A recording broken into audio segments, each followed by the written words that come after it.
Ito yung harapan ng bahay. Ito yung main road, palabas. Malapit lang siya sa gate. Corner lot siya. So pag may bisita ka, makikita mo agad yung dating ng bisita.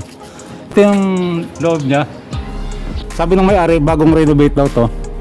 Binibenta siya ng 4M, 76 square meter. Kasama to para sa tindahan. Yan yung harapan.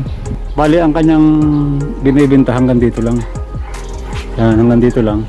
Kung halimbawang meron kang planong ipataas to, pwede mong ipataas yan, ibabaw na to. Malaki yung pwede mong ipagawa dito. Itong harapan kasi na to, parking siya. Parkingan to, itong harapan.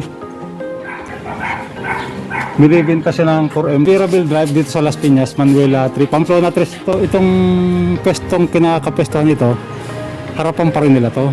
Ayan. Hanggang dito yan. Ayan, hanggang dyan.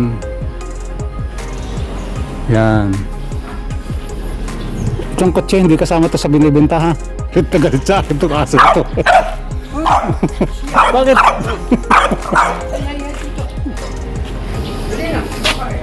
So ulitin ko, ito ay binibenta ng 4M cash, for sale siya. Ang makakausap mo dyan yung mismong may-ari. Bagong renovate siya. Ay! Hindi nga ako, bakit galit na galit ka sa akin?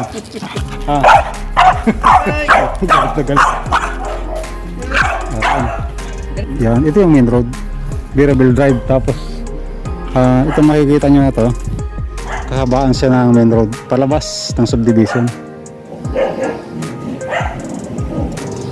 So kung gusto mong kontakin yung may-ari, ulitin ko, ito yung kanyang contact number.